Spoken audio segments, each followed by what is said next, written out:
Pessoal, boa noite aí para todos vocês. Vocês estão conseguindo me escutar, gente? Tá tudo tranquilo aí em relação ao áudio? Sim, tá perfeito. Beleza, então vamos lá. É, Tá, vamos iniciar nossa aula aqui. Todo mundo, como foram de férias aí, vocês? Tudo tranquilo? Tudo em paz?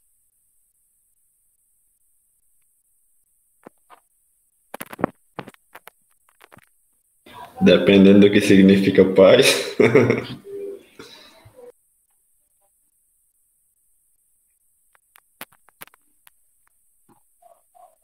Paz, a minha foi caótica. Rapaz, foi o negócio tá tão bom não, hein?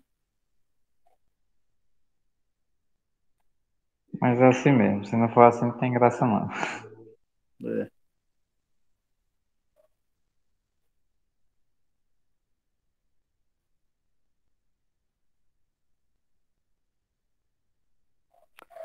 É. Pessoal, é o seguinte, lá no final das nossas aulas, né?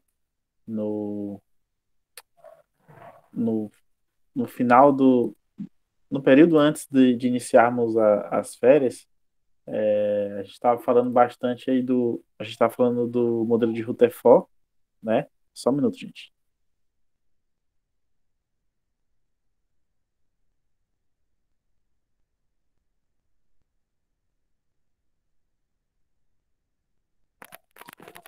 Então, antes de entrarmos de férias, todo mundo, a gente estava falando bastante de estrutura atômica, né? Estávamos falando do modelo de Rutherford, tínhamos abordado, né? Bastante o modelo de Rutherford e tínhamos chegado até o final, né?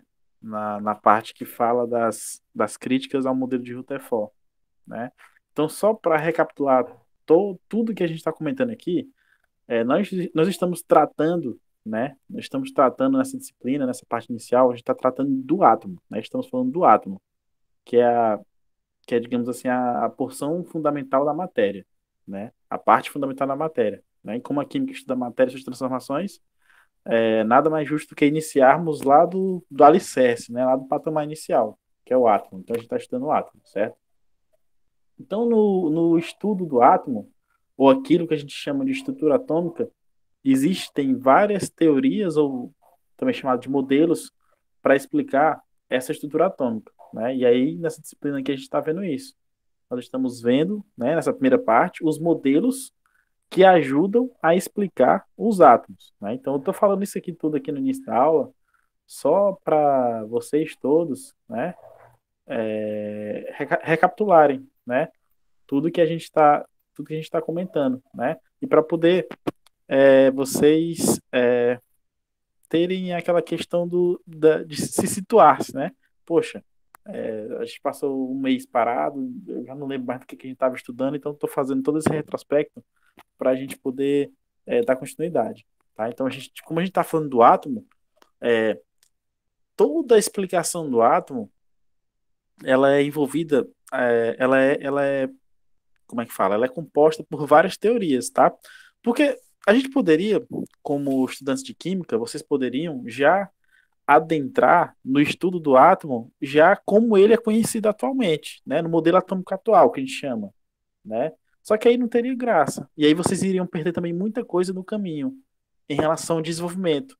Porque para chegar na estrutura atômica atual, né, no conhecimento de estrutura atômica atual, foi percorrido um longo caminho, com várias teorias, vários pesquisadores, vários cientistas, tá? Então, as disciplinas de química, elas geralmente, elas trazem isso, elas trazem todo esse histórico e trazem a contribuição de cada pesquisador no desenvolvimento da estrutura atômica, tá? Então, mesmo que esse modelo ele tenha tido um determinado modelo, tenha tido sucesso para explicar uma parte da matéria e tenha fracassado em outra parte, mas, mas todo modelo ele também tem dado, apesar de ele ter falhado, de determinado modelo falhar, ele sempre deu contribuições para o modelo seguinte, seja com as próprias falhas, né? Que aí ele vai forçar um novo pesquisador a propor um novo modelo, ou seja, ou pode ser inclusive com as próprias virtudes, né? Uma virtude de um modelo pode ser usada no modelo seguinte, né? Porque geralmente o modelo não é totalmente errado, Tem algumas coisas lá dentro do modelo que são úteis para os modelos da frente, tá?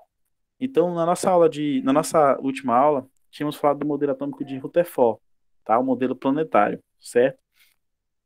E aí o modelo planetário, que é o modelo atômico de Rutherford, ele falhava na questão dos elétrons, né? Os elétrons eles ficam separados do núcleo. A gente sabe que um átomo ele é composto pelos elétrons e pelo núcleo, tá? No núcleo tem os prótons, né? E os nêutrons, certo? E aí os elétrons eles ficam ao redor, em movimento, em órbitas, né? Então, muito semelhante ao nosso sistema solar, né? Que a gente tem o Sol ali no centro do universo e tem os planetas ao redor. Só que a, a teoria, na época, a teoria de Maxwell, do eletromagnetismo, ele já falava que quando uma partícula carregada, né? Uma partícula carregada, ela sempre iria irradiar energia se ela fosse acelerada dentro de um campo elétrico, né? Então, o elétron, ele é uma partícula carregada. Por quê? Porque ele tem carga. E aí, esse constante movimento do elétron ao redor do núcleo, ele iria levar esse elétron a perder energia. E quando ele perdesse essa energia, ele iria chocar-se com o núcleo.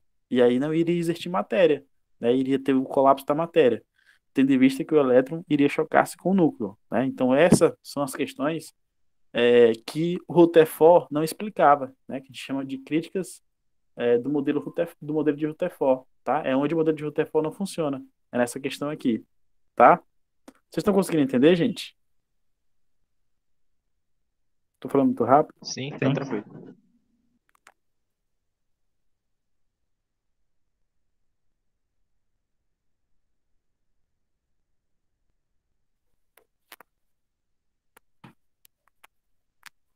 Beleza, gente. Só um minuto, volto já.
Pessoal, desculpa aí pela demora. Só um probleminha técnico aqui. Voltou novamente. Estão conseguindo me escutar, né?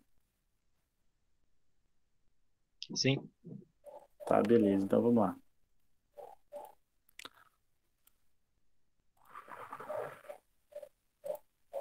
Certo. Então é o seguinte.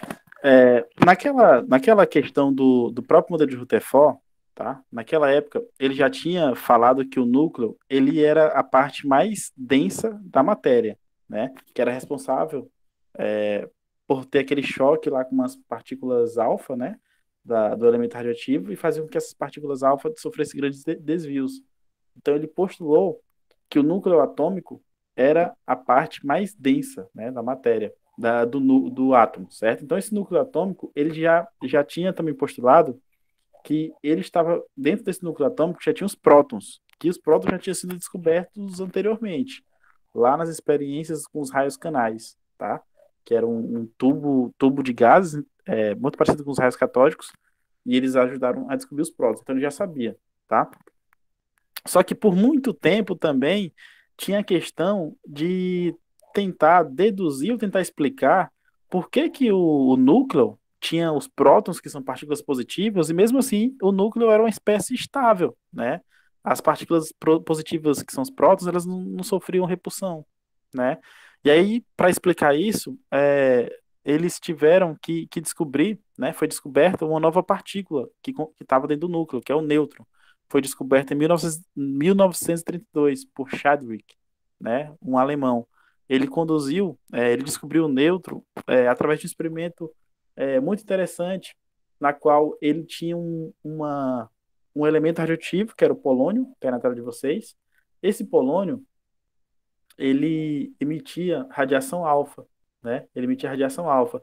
E ele usou esse polônio para poder bombardear átomos de berílio, né? E aí, quando ele bombardeou esses átomos de berílio, ele viu a ejeção, foram ejetadas novas partículas, que ele chamou de radiação desconhecida.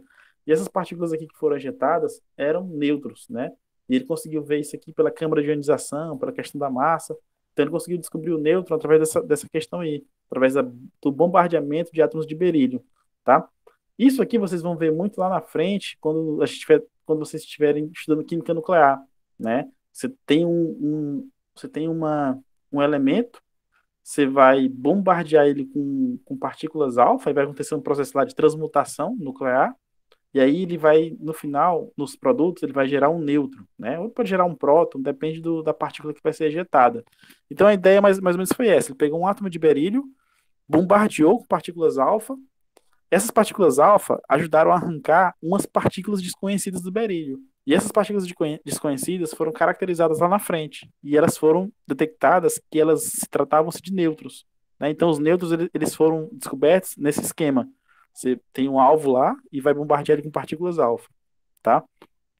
E aí ele entendeu, e aí a partir dessa descoberta dos nêutrons, conseguiu dar-se um entendimento mais, os cientistas tiveram um entendimento mais formal do núcleo atômico, né? Percebeu-se que o núcleo atômico ele era formado tanto por partículas positivas, que são os prótons, quanto por partículas neutras, que são os nêutrons que a gente conhece hoje, tá? Então, a nossa visão moderna, né? Então, aqui eu não estou falando de modelo atômico atual, eu estou falando de visão moderna, né? Nossa visão moderna de estrutura atômica é essa que está na tela de vocês, né? É um núcleo, né, central. Deixa eu só pegar aqui um lápis. Nossa.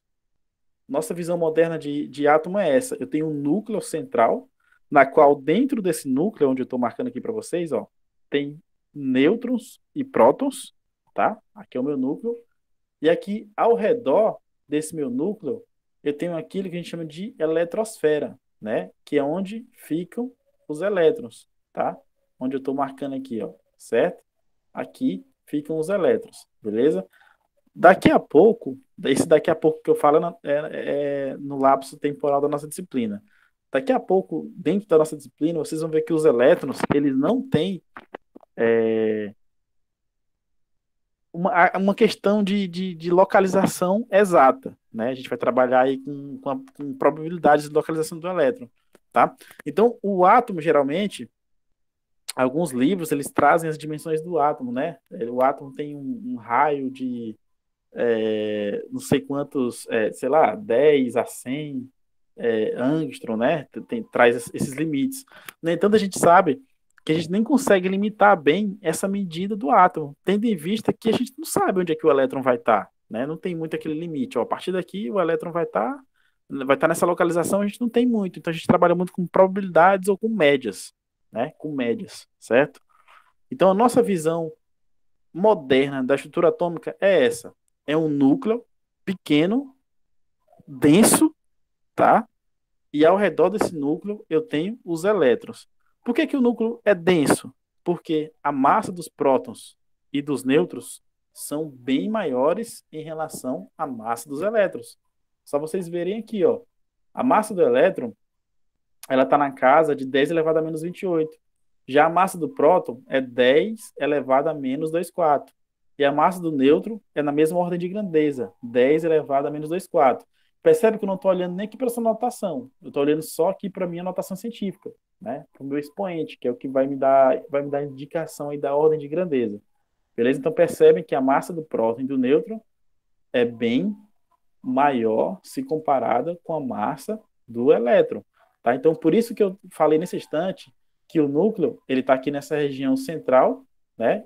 E ele é bastante denso e bastante minúsculo também, né?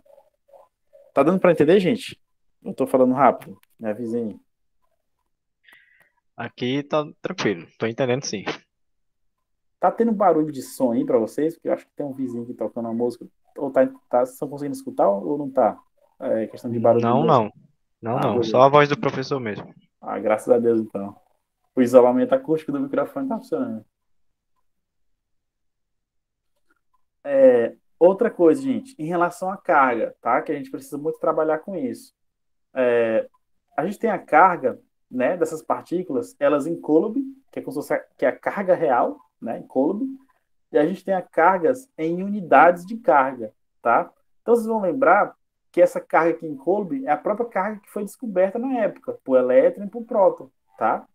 E aí, para facilitar a matemática, para facilitar o entendimento, a gente trabalha com uma coisa chamada de unidades de carga. A gente traz essas cargas de Coulomb para valores unitários, tá?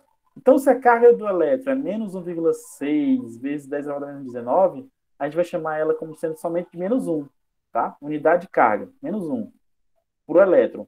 A carga do próton vai ser quem? Vai ser mais 1. E a carga do nêutron vai ser 0.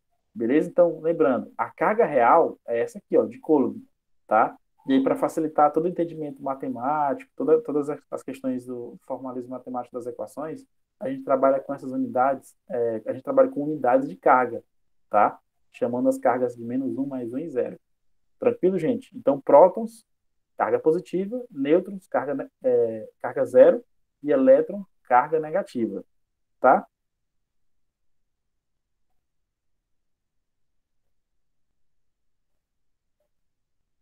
Alguma dúvida, pessoal? Não, tá tranquilo Tá até de boa, agora. professor.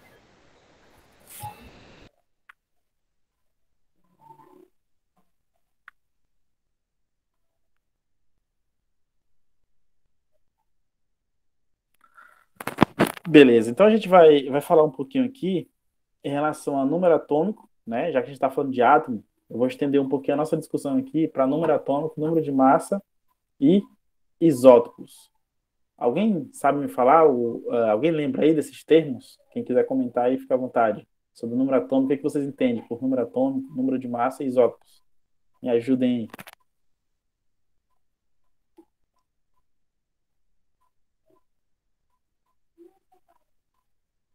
O número atômico é a quantidade de prótons, né?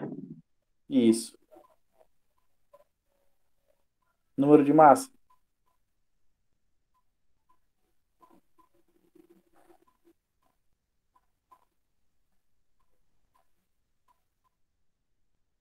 Alguém lembra? Agora, pessoal, participem. Prótons mais nêutrons.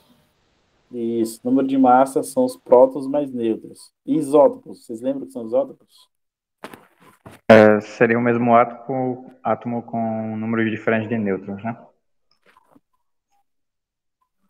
Geralmente, a gente trata, né? A gente, a gente trata isso como sendo átomos diferentes com o mesmo número de prótons. Fica mais fácil o entendimento. Entendeu, Ismael? Entendi. É uma lógica parecida, mas parece Vai mais dar no, fácil, né? vai dar no mesmo, mas se você lembrar do número de prótons, fica mais fácil. Uhum. Beleza? Mas é a mesma coisa. De boa. Então vamos lá. Ó. Todos os átomos, eles podem ser identificados pelo número de prótons e de nêutrons que o contém, né? Então os átomos eles podem ser identificados por esse número de prótons e nêutrons, tá?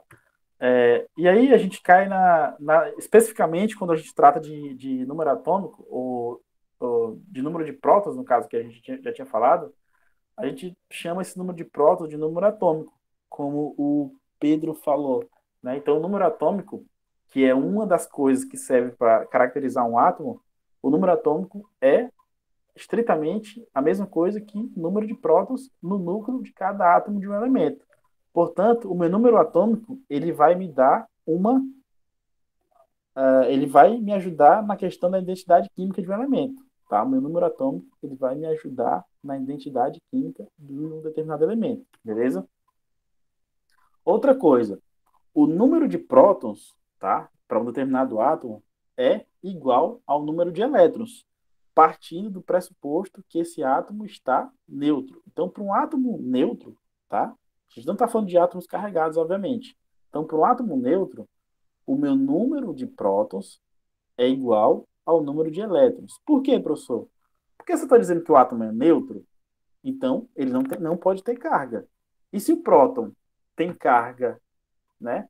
Os prótons têm cargas positivas e os elétrons têm cargas negativas, para eles, para o átomo poder ser neutro, então o número de cargas positivas tem que ser igual ao número de cargas negativas, né? Então, no átomo neutro, o número de prótons é igual ao número de elétrons, para mim poder manter a neutralidade do sistema. Tendo em vista que o número de nêutrons não vai interferir em nada, já que ele tem carga zero, então não importa. Se tiver um nêutron, tiver 10, não vai ter diferença no aspecto de carga, tá? Então, por exemplo, se eu pegar um número atômico, por exemplo, o número atômico do flúor, né, que é o elemento lá simbolizado por F. O número atômico do elemento flúor é 9, né? Então significa que o flúor tem o quê? Tem 9 prótons, isso significa que o flúor tem 9 elétrons, beleza? Então o próprio número atômico, ele vai me dar uma indicação da quantidade de prótons e da quantidade de elétrons. Sossegado, gente? Tranquilo aí? Ah, agora a questão do número de massa, ela é simples também, né? O número de massa, como já foi mencionado aí, ele é o número total de prótons e de nêutrons presentes no núcleo de um elemento, tá? Então, quando eu trabalhar com núcleo, né? Quando eu trabalhar especificamente com núcleo, eu estou trabalhando ali com o número de massa, beleza? Então, o número de massa, ele é justamente essa somatória de prótons e nêutrons, beleza? Aí alguém vai falar assim, professor, então você não leva em consideração o número de elétrons? Não, não levo, tá? Para o número de massa. Por quê? Porque o número de prótons, porque a massa do prótons e do nêutron, ela é tão maior do que a massa do elétron, que acaba sendo insignificante quando adiciona a massa dos elétrons ali, na meu número de massa total. A diferença é basicamente muito pequena, tá? A diferença não é basicamente muito pequena, a diferença é, é extremamente pequena, tá? Então a gente faz uma aproximação. Eu vou admitir que o número de massa do meu átomo é somente da massa das partículas que compõem o núcleo, tá? Então é basicamente isso. Então é a soma de número total de prótons e número total de nêutrons, beleza?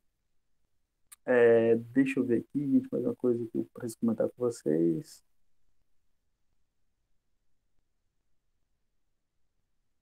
Basicamente isso, tá?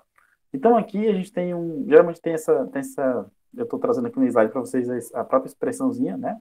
O somatório aí, que é o número de massa, igual ao número de prótons, mais o número de nêutrons, tá?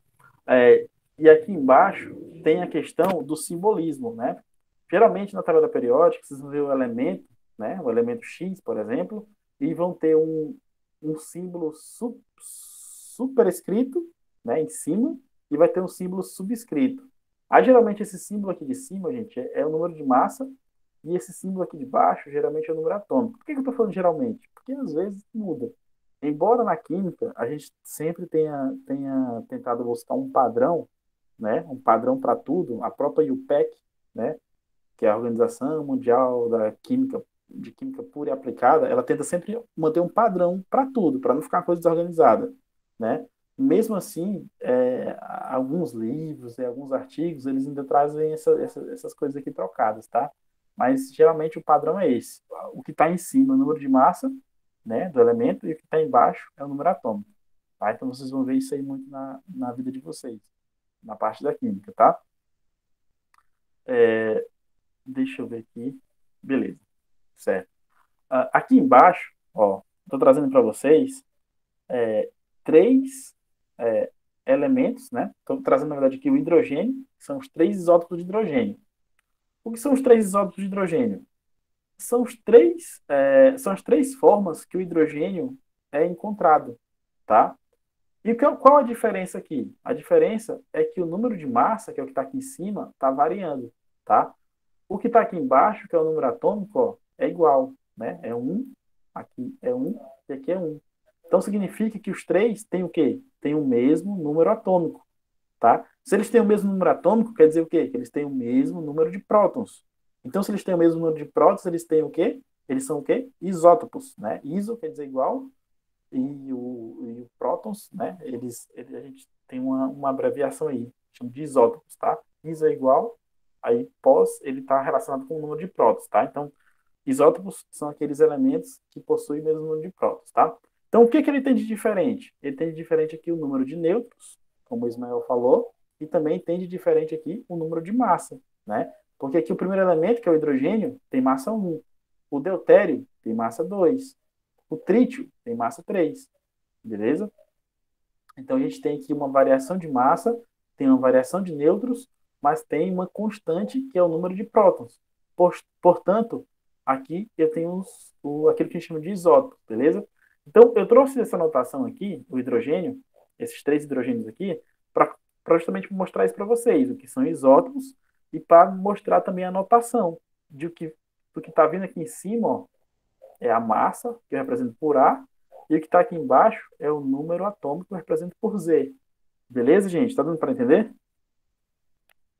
Sim, Então, eu trouxe aqui embaixo essa representação dos hidrogênios para mostrar justamente isso. Como que é mostrado a questão do número de massa, número atômico para o elemento, e apresentando para vocês já inicialmente a ideia de isótopos, tá? Deixa eu ver. Ah, sim. Por exemplo, se eu quisesse também descobrir o número de nêutrons, seria fácil, né? Porque é o seguinte, ó, vocês vão lembrar, né? O número de massa, que é o meu A, ele é igual ao número atômico, né? Que é o Z, mais o número de nêutrons, que eu vou apresentar por N, beleza? Agora, se por algum motivo vocês tivessem que descobrir o número de nêutrons, seria fácil, né? O número de nêutrons é igual, né, ao A, né? O número de nêutrons é igual ao A menos o Z, né? Tá aqui, eu isolei o N e peguei esse Z e joguei lá para o outro lado com o sinal trocado. Portanto, o número de nêutrons é igual ao número de massa menos o número de prótons, tá? Então, por exemplo, a massa de um átomo de boro, por exemplo, é 12. A massa do átomo de boro é 12. E o número atômico desse átomo de boro é 5. Então, se eu quisesse descobrir o número de nêutrons, era só fazer 12 menos 5, que é igual a 7. E aí eu descobriria o número de nêutrons tranquilamente, tá? Então, essas aqui são operações bem simples, assim, para vocês descobrirem essas grandezas aí que fazem parte do átomo, tá? Que é o número de prótons, o número de nêutrons, o número de massa, tá? Bem sossegado, bem tranquilo, tá? Certo, gente? Tranquilo, né?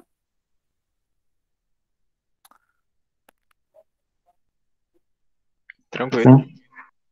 Beleza. Então, essa primeira parte aqui da aula, deixa só eu manter aqui. Eu vou encerrar essa primeira parte aqui e agora nós vamos partir para a nossa segunda parte da aula, tá? Vamos partir aqui para a segunda parte, certo? Tá. Então, agora que a gente já deu esse passo bastante grande no entendimento do átomo, né?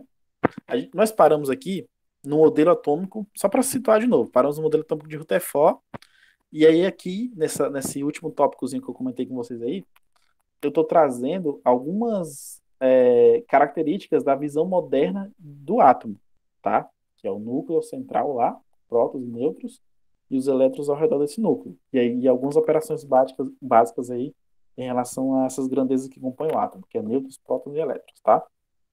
Então agora, dito isso, agora nós iremos dar prosseguimento ao nosso entendimento de teoria atômica, tá? Então vamos partir de novo para a teoria, tá? Nosso desenvolvimento de teoria atômica. Isso que eu falei nesse instante aqui de de número de massa, prótons, nêutrons, foi só um parênteses, né? A gente estava falando da visão moderna de átomo, então a gente vai dar continuidade aqui à teoria atômica, tá? Então, é, lá do modelo de Rutherford, a gente caiu num problema, né? Que foi justamente esse questionamento aqui. Por que o elétron não cai no núcleo?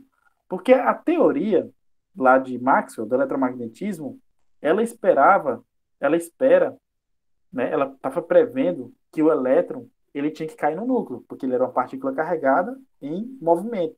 Então, essa partícula carregada em movimento, com o tempo, ela ia perder energia, até chocar-se com o núcleo. Só que o elétron, ele não choca-se com o núcleo. Por quê? Porque se ele chocasse com o núcleo, não iria existir matéria. Só que a matéria existe. E aí, como é que explica isso? Então, a gente tem um primeiro questionamento.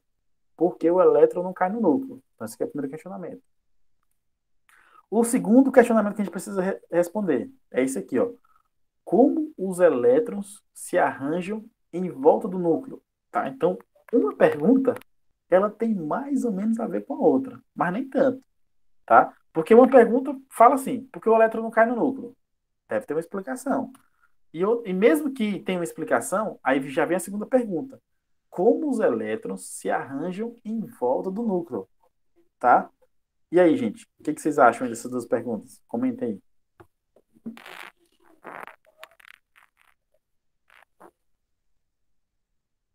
Essa sobre o porquê dos elétrons não irem para o núcleo, né, não se chocarem, eu sempre Isso. tive curiosidade, porque realmente, né, cargas opostas se atraem.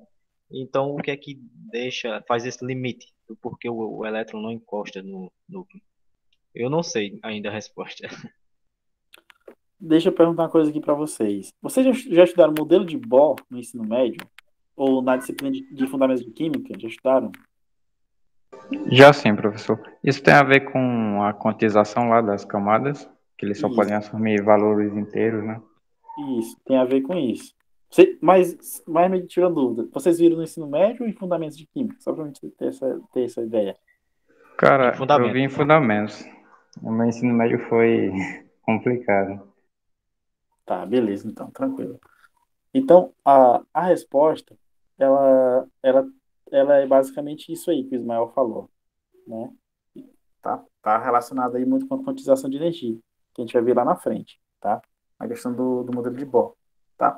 E como os elétrons se arranjam em volta do núcleo, também tem a ver com a quantização de energia, tá? Mas aí não foi a contribuição só de Bohr, né? Se a gente for tratar aqui de como os elétrons se arranjam em volta do núcleo, aí já é uma questão bem mais complexa, que envolve bastante coisa de teoria quântica, que a gente vai falar também, tá? Então, são essas duas questões aí que a gente precisa colocar na nossa cabeça, porque é o seguinte, o modelo de Dalton, né, teve sua contribuição, que a gente já viu lá no começo, né, os filósofos lá da Grécia, o modelo de Dalton, Thomson e Rutherford, eles contribuíram bastante.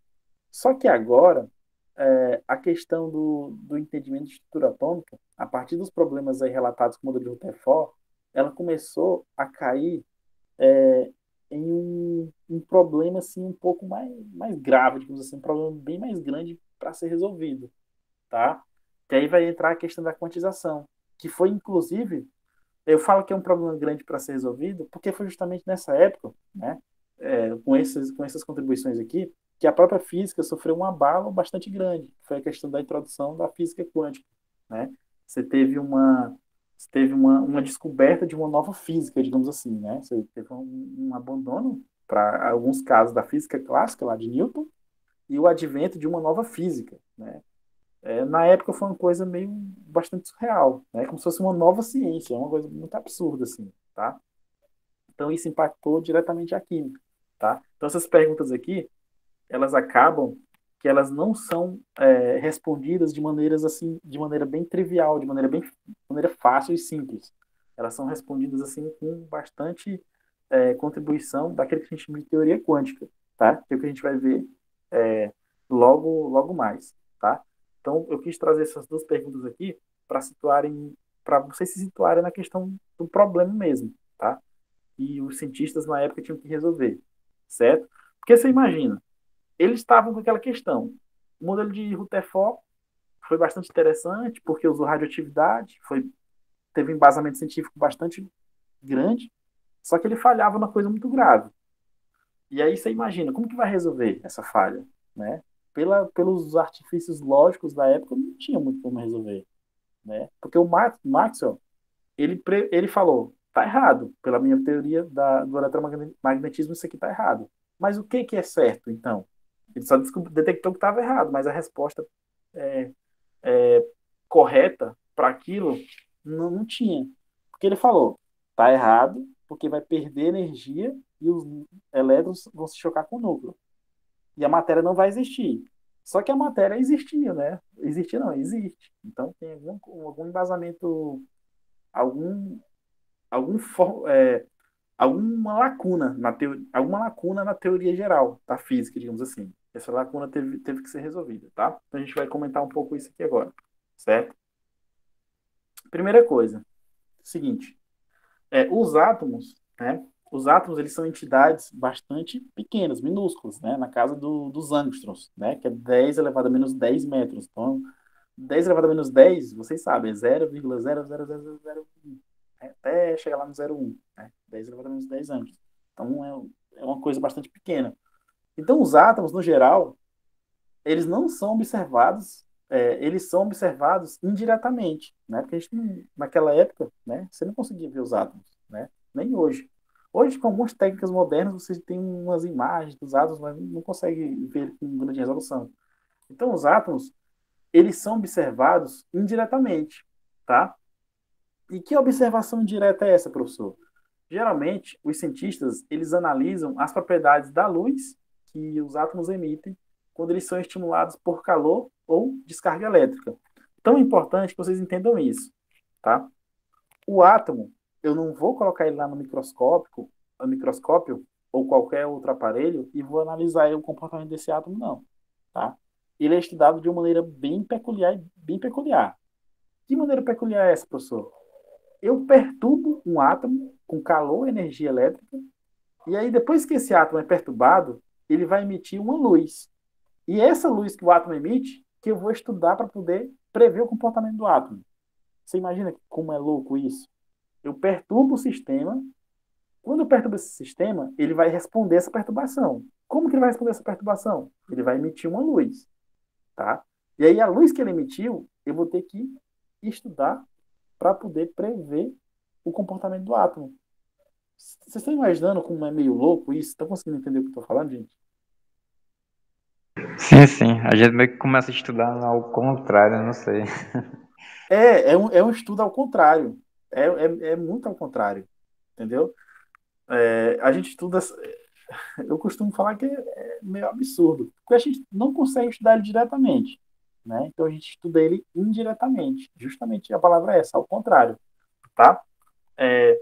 E é o seguinte: a análise dessa luz que é emitida, ou ela pode também ser absorvida por uma substância, ou um átomo, ela é chamada de espectroscopia, tá?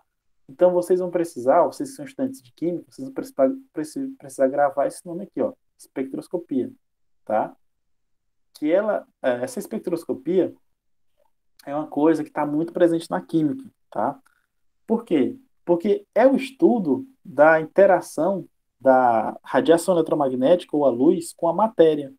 E essa interação da radiação eletromagnética com a matéria, ela que traz para a gente bastante informações sobre a própria matéria, tá? Então, isso aqui que eu falei no tópico 1, que é estudar as propriedades da luz quando ela é emitida, quando o átomo é estimulado por calor ou descarga elétrica, isso tudo que eu comentei aqui no tópico 1, ele faz parte daquilo que a gente chama de espectroscopia, tá? Então, essa espectroscopia é uma das técnicas mais importantes aí da química, tá? E aí existe um monte de espectroscopia, infravermelho, UV-Vis,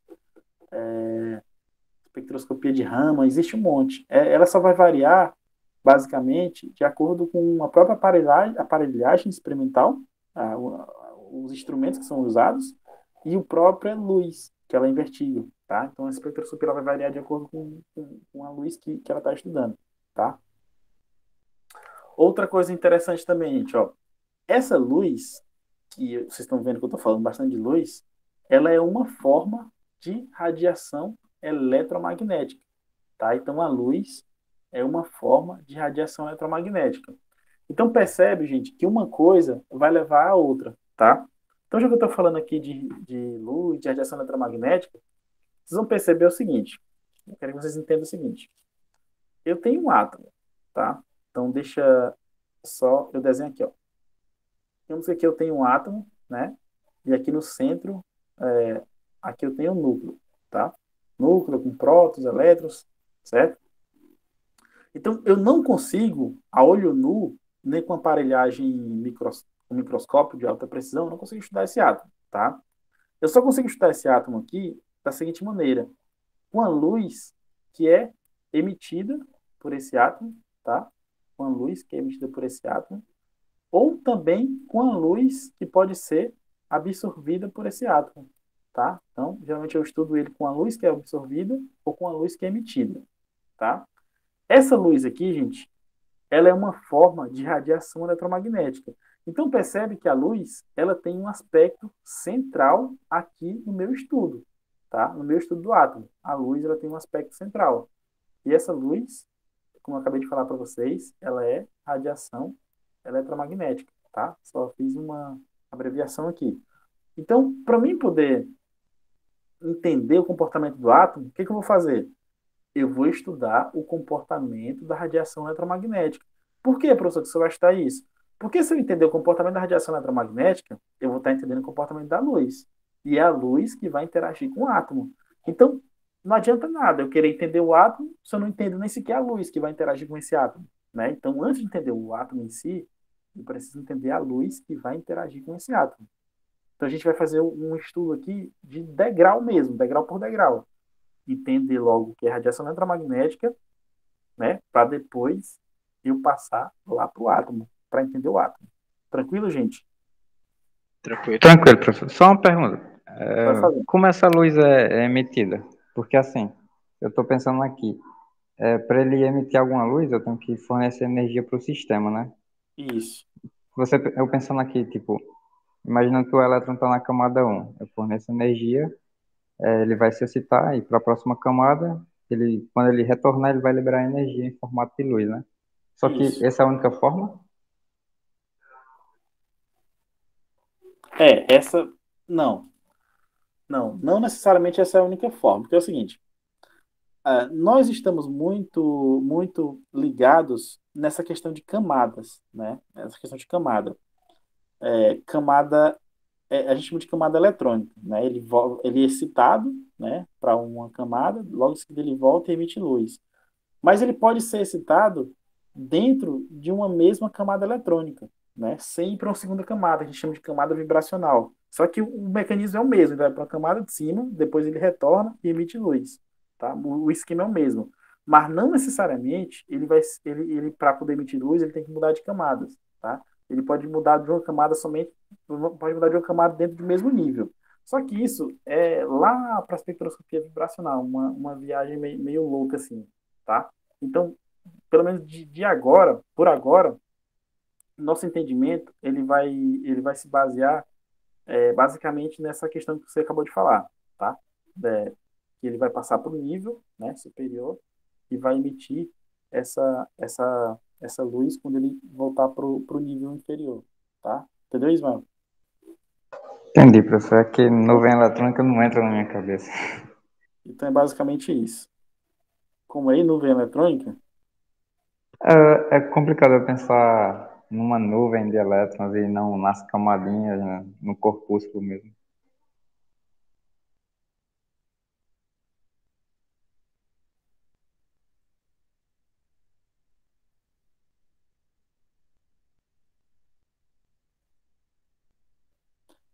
Eu tô pensando aqui, mas eu tô entendendo, tua dúvida. Eu tô entendendo. Mas quando a gente chegar lá na frente, a gente vai conversar mais sobre isso. Sobre essa questão de nuvem eletrônica. Mas eu tô entendendo, tá? Tá, de boa. Beleza. Então é o seguinte, ó. A nossa radiação eletromagnética, certo? Ela é composta basicamente de campos elétricos e magnéticos, né? Campos elétricos e magnéticos oscilantes, né? Então o próprio nome já diz, né? Radiação eletromagnética. Então envolve campo elétrico e envolve campo magnético, que eles são oscilantes no espaço, tá? Então aqui tem um desenhozinho, né? Tem um desenho que mostra um campo elétrico no eixo Y e mostra o campo magnético no eixo X. E eles são perpendiculares entre si, né? Eles oscilam aí ao longo do tempo, né? São oscilantes, uma escala temporal, tá? Então, tudo isso aqui que eu estou falando, gente, já é características da radiação. Então, eu estou estudando o quê? Radiação eletromagnética, estou tratando de características da radiação. Estou descrevendo como que é a luz, beleza? Para ir lá na frente eu entender como que essa luz interage com a matéria. Então, eu preciso entender como que é essa luz, o que é essa luz de fato, né? Então, ela é radiação eletromagnética. Essa luz, ela atravessa o vácuo com uma velocidade de aproximadamente 3 vezes 10 elevado a 8 metros por segundo, que a gente chama de velocidade da luz. Você já deve ter ouvido falar bastante, né? Em física, principalmente, né? Então, essa luz, ela atravessa o vácuo com essa velocidade. É óbvio que a luz, ela atravessa outros meios materiais com velocidades diferentes, né? Mas a gente usa sempre o vácuo aqui como referência, tá? Para nossos casos aqui, beleza? Então, aqui embaixo, eu estou trazendo aqui alguns exemplos de radiação eletromagnética. O primeiro exemplo é a luz, né? Que é a radiação eletromagnética que eu estou interessado no momento, que é ela que vai interagir com o átomo, beleza? Estou interessado com ela, estou interessado em estudar ela. Só que para contextualizar, existe uma infinidade de radiações eletromagnéticas, né? Por exemplo, ondas de rádio é um tipo de radiação eletromagnética, raio-x também, micro-ondas, né? Então, todos esses exemplos aqui, eles são radiações eletromagnéticas, tá? E todas essas formas de radiação é interessante também.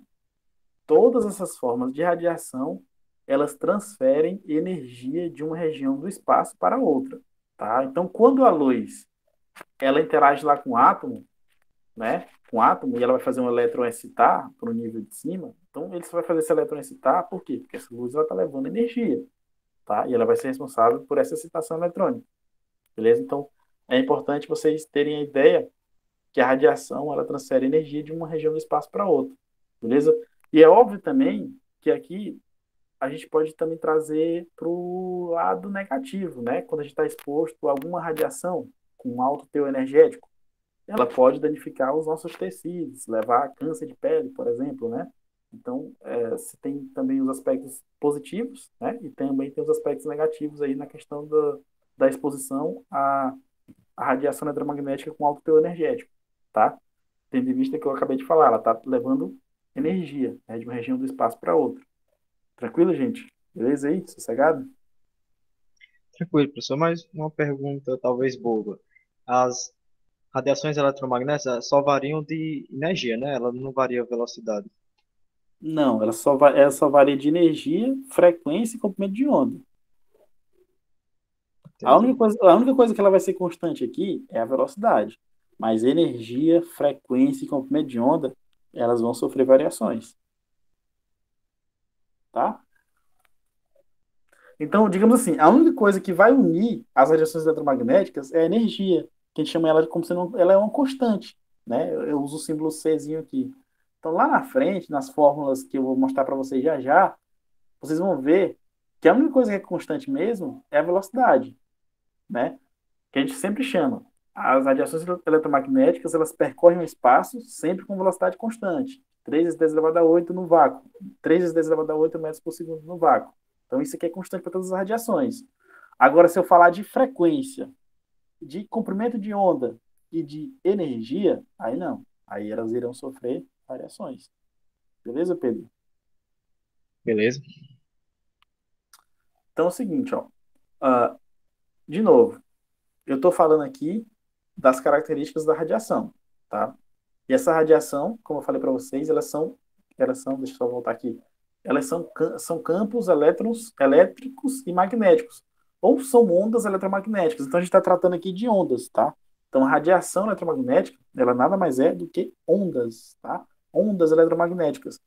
Então a gente vai focar, né, grande parte da nossa atenção aqui para aquilo que a gente chama de mecânica ou mecânica ondulatória, tratar das ondas, tá? Isso que a gente vê lá em física também, tá? Então a física, ela gasta um certo tempo tratando das características das ondas, tá? Então, a radiação eletromagnética, elas são ondas, tá? Então, a luz, elas são ondas, beleza? Então, as ondas, elas têm algumas coisas interessantes, algumas propriedades interessantes. E as propriedades mais interessantes das ondas são o seguinte: a primeira propriedade que a onda tem, que vocês precisam entender, é a questão do comprimento, tá? Comprimento de onda, representado por lambda. O que são comprimento de onda, professor? Tá aqui, ó. Vocês olhem só para essa figura aqui da letra A, beleza? Bom, aqui eu tenho uma representação de uma onda. O comprimento de onda é essa distância entre os dois máximos aqui, ó, entre os dois picos, tá? Em uma onda. Então, isso aqui a gente representa pelo lambda, tá? Que é o comprimento de onda, que é a distância entre os dois máximos. Beleza, gente? A gente tem também a questão da amplitude, tá? A amplitude, ela é basicamente essa distância do meu máximo aqui até a metade da onda, que está representando aqui pela essa linha horizontal, tá? Então, essa distância aqui do meu máximo até a metade da minha onda, eu represento ela, eu chamo ela de amplitude, que ela é representada pela letra A, tá? É a minha amplitude, beleza? E aí aqui, gente, eu tenho algumas características, eu tenho ondas diferentes, ó, percebe que essa onda da letra A, ela tem um comprimento de onda maior do que a onda da letra B, né? E aí vocês estão percebendo também que a onda da letra B, ela tem uma amplitude maior do que a onda da letra C, beleza? A onda da letra C tem uma amplitude menor, tá? Então aqui, ó, eu já comentei com vocês duas propriedades, tá? Que é o lambda, que é o comprimento de onda, comentei sobre a amplitude, tá? Já falei de duas propriedades com vocês, certo? Existe também uma terceira propriedade. A terceira propriedade que a gente chama é a frequência, certo? A frequência, ela é representada pela essa letra aqui, ó, Mi, que é como se fosse um V, né? O Mi é uma letra lá do alfabeto grego e ela é muito similar, ela parece muito com o V, né, do nosso alfabeto, tá? Então essa frequência, ela trata do número de vezes que eu tenho um ciclo completo de uma onda por segundo, tá? Então, o que é o ciclo completo, professor? É quando eu estabeleço aqui um determinado ponto na minha linha vertical e eu vejo quantas vezes passou o máximo e o mínimo por esse ponto por segundo, tá? É como se fosse o número de ciclos completos. O que é o ciclo completo? É um máximo e um mínimo. Então eu coloco aqui um ponto e vejo quantas vezes esse máximo e esse mínimo passam por segundo, tá? E aí essa quantidade de vezes que esse máximo e esse mínimo passam por esse meu ponto por segundo, a gente chama de frequência, tá? Então percebe uma coisa aqui, ó, vocês vão entender o que é frequência agora. Ó. Essa onda da letra A, vocês percebem que o comprimento de onda dela é maior do que o comprimento de onda da letra B. Então, se eu estabelecer aqui um determinado ponto, vocês vão perceber que, se eu colocar a igualdade nos tempos aqui, vocês vão perceber que a onda da letra B, eu vou ter uma frequência muito maior do que a onda da letra A. Por quê? Porque aqui o meu comprimento de onda é menor. Então, eu vou ter ciclos completos mais rápidos passando. Deu para entender, gente? Ou ficou meio confuso? Bem claro.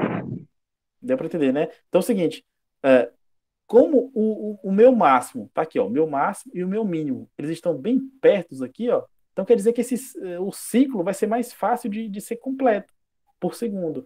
Já aqui, ó, o meu máximo tá aqui e o meu mínimo tá aqui, ó, já estão um pouco mais longos, assim. Então quer dizer que para completar o ciclo completo, ficou até redundante, para ter o ciclo completo, eu vou demorar um pouco de mais tempo, demorar mais tempo, tá? Para a onda A.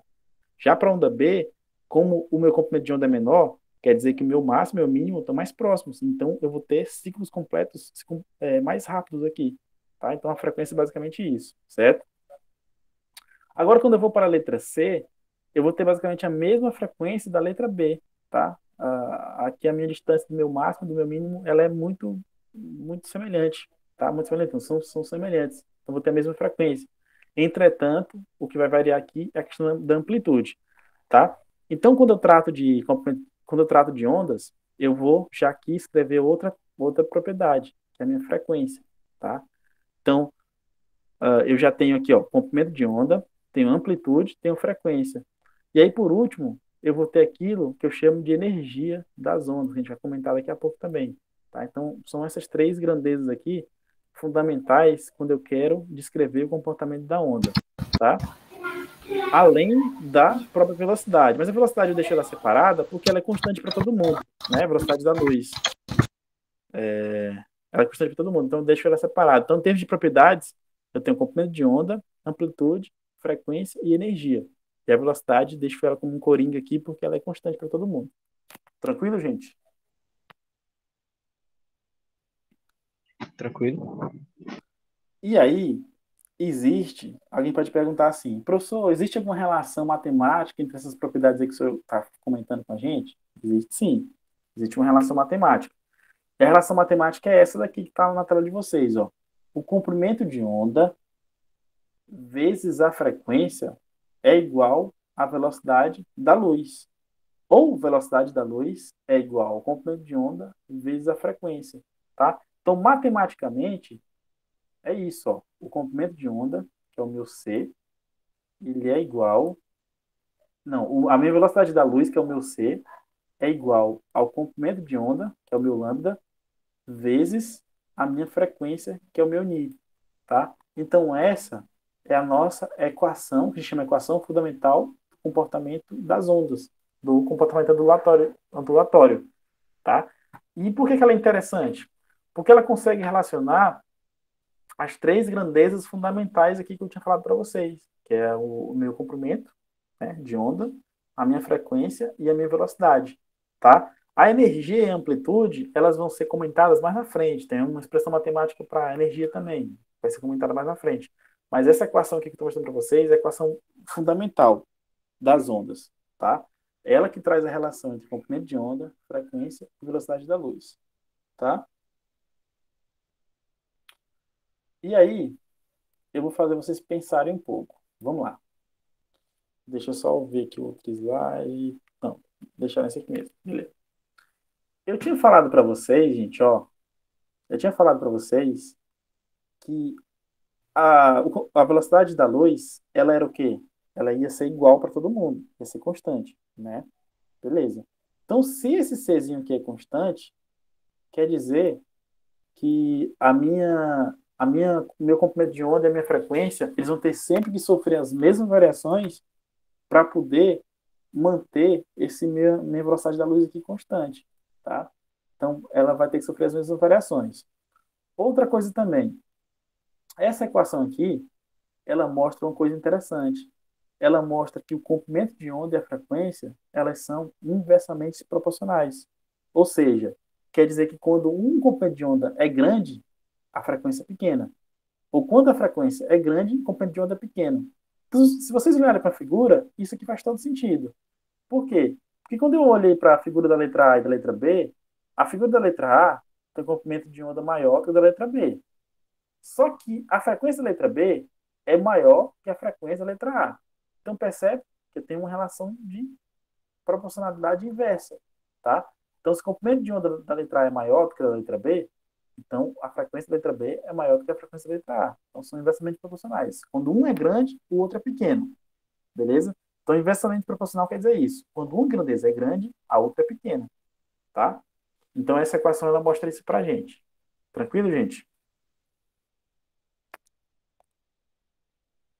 Tranquilo. Deixa eu só ver uma coisa aqui. Só um minuto. Deixa eu perguntar para as outras pessoas aqui, ó. A Aldenora. Tá entendendo, Aldenora? O Márcio, a Paula. Quem mais? Tô mais ou menos, tô tentando assimilar. A Eduane, que tá aí também. Tá conseguindo entender, Eduane? A Angélica.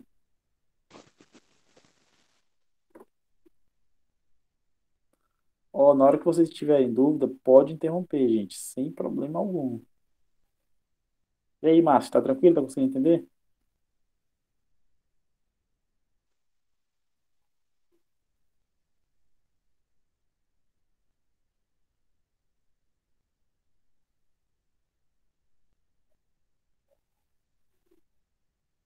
Beleza, então vamos lá.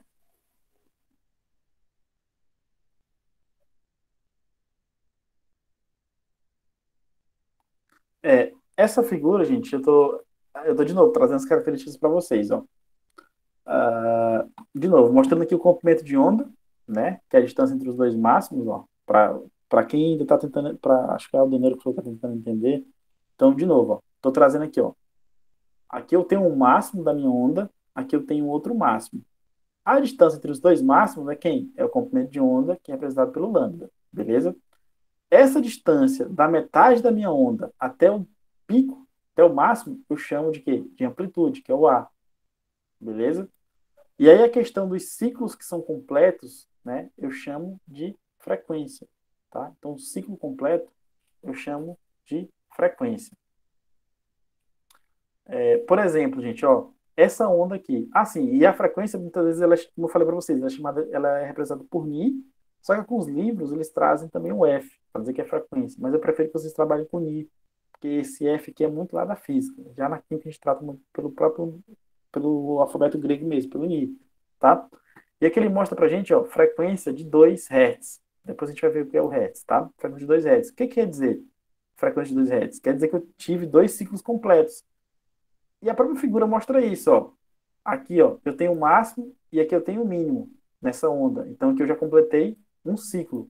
Aqui, ó, eu tenho outro máximo e aqui eu tenho outro mínimo. Então aqui eu já completei o segundo ciclo. Então essa onda aqui, do jeito que ela está mostrada aqui na figura, ela tem uma frequência de 2 Hz. Por quê? Porque ela completou 2 ciclos completos, né? É redundante, né? Mas ela compôs, né? Ela está mostrando para a gente aqui 2 ciclos completos para essa onda, tá? Então ela é uma onda que tem frequência de 2 Hz. Hz é a nossa unidade para frequência, que ela também é igual a segunda menos 1. A gente vai ver também mais na frente, tá? Segunda menos 1, certo? Então essa figura aqui, eu quis trazer ela é uma repetição de tudo que eu já falei na slide anterior, só que ela é uma figura um pouco mais clara assim, tá? Para ajudarem vocês aí que não estão entendendo ainda, tá? Nossa questão das ondas, tá? Então, de novo, alguém vai perguntar, professor, por que eu estou estudando ondas? Porque a gente está estudando radiação eletromagnética, que são ondas eletromagnéticas. Mas por quê? Porque a gente precisa entender o comportamento da luz, que é a luz que vai interagir com os átomos. E a luz, ela é o quê? Ela é um tipo de radiação eletromagnética. Por isso que a gente está gastando boa parte do nosso tempo para trabalhar com isso, tá? Pessoal, eu vou encerrar aqui a nossa aula de hoje, tá? Na próxima quarta-feira, acho que a nossa aula é dia de quarta, né? Se não estiver enganado. Na próxima quarta-feira, a gente vai dar continuidade, tá? Para falar de radiação eletromagnética. E aí eu vou mostrar para vocês essa imagem que está aí na tela de vocês. A gente vai comentar um pouco, falar sobre espectro eletromagnético, tá? O que é espectro eletromagnético? É toda a região, toda a região na qual as radiações eletromagnéticas estão organizadas, enquadradas. Tá? Então eu vou mostrar para vocês, a gente vai tentar entender o que significa toda essa figura aí. Então, na próxima aula a gente vai comentar sobre espectro eletromagnético. Beleza, gente? Tranquilo? Beleza? Essa é uma das únicas coisas que eu lembro do ciclo. Tá, então, próxima aula a gente vai comentar, certo? Em breve eu vou estar deixando a gravação da aula de hoje, os slides. E queria desejar para vocês aí uma boa noite, tá? De novo, eu queria desejar para vocês também um bom retorno aí às aulas, tá? Para todos. E que a gente consiga aproveitar da melhor maneira possível, tá, gente? Então, se vocês tiverem com dúvida, gente, pode assistir o vídeo novamente, procurar lá os livros de Química Geral, tá? Tá fazendo uma leitura. Aí, qualquer dúvida, podem entrar em contato comigo. Lá no grupo tem o meu número, tá? Então, a gente vai seguir o mesmo esquema que já tínhamos combinado no começo da disciplina, tá? Qualquer dúvida pode me procurar. Então, boa noite para todos, boa semana e até a próxima, gente. Valeu! Valeu. Boa noite. Valeu, boa noite.